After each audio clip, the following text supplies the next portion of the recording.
La Côte d'Ivoire, le Ghana, le Bénin, le Togo et le Nigeria, une vingtaine de douaniers et d'experts en commerce international issus de ces pays sont en formation à Abidjan. Connaître les règles d'origine et la régulation des chaînes d'approvisionnement vient faciliter les échanges commerciaux et aussi accélérer l'intégration économique. Nancine Bakayeko. Le programme des maîtres formateurs est le fruit d'un protocole d'accord signé entre l'Organisation mondiale des douanes et la coopération japonaise en faveur des administrations douanières de la sous-région ouest-africaine.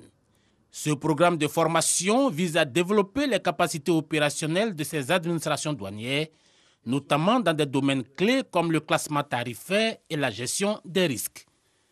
En ce qui concerne cette deuxième activité du groupe de travail qui se tient à Abidjan, 2 sujets majeurs sont passés au scanner.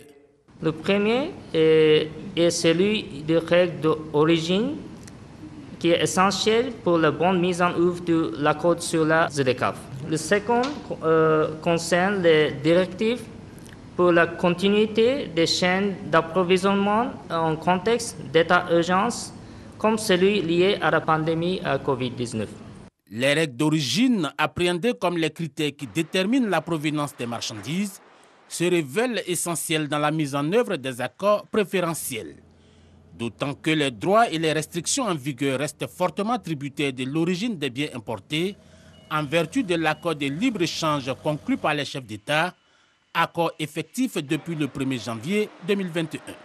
Cet accord, qui prévoit une suppression des droits de douane pour 90% des lignes tarifaires sur une période de 10 ans, présente les administrations douanières comme acteurs majeurs de sa mise en œuvre réussie.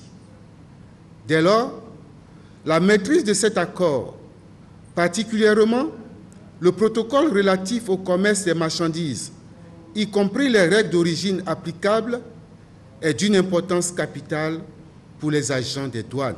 Pour les pays comme la Côte d'Ivoire et le Ghana, déjà engagés dans un autre arrangement commercial à travers l'accord de partenariat économique intérimaire paraphé avec l'Union européenne, il s'agit aussi de saisir l'opportunité de cette formation pour évaluer la coopération avec Bruxelles.